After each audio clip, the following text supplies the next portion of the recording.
Hey, guard. Any chance of exchanging the spoon? Looks like it's been sticking in someone's ass.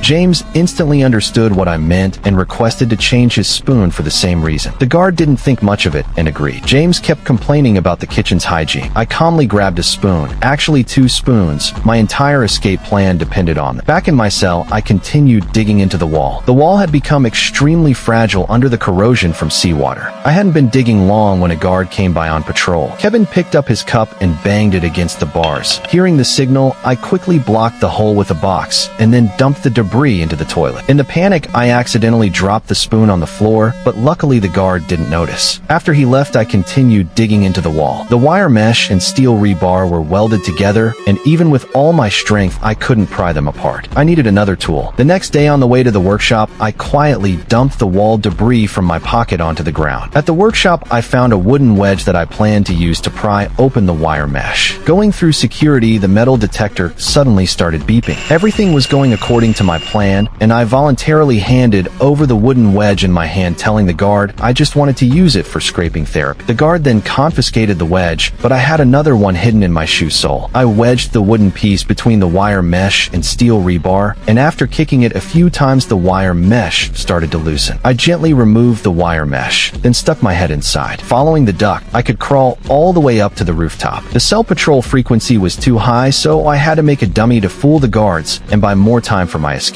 I pulled out the head I had molded earlier, then painted it, and took out the hair I had collected. Looking in the mirror, I glued on the eyebrows and hair. After finishing all this, I crawled back inside. I carefully climbed up through the pipe. On the other side, the guard started patrolling again. The guard saw the dummy and didn't suspect anything. By this time, I had climbed to the top floor of the cell block. Unexpectedly, there was another air vent here that was too high up for me to reach. A few minutes later, that same guard came back again. He noticed I had been sleeping without turning over and immediately became suspicious. He gently touched my head.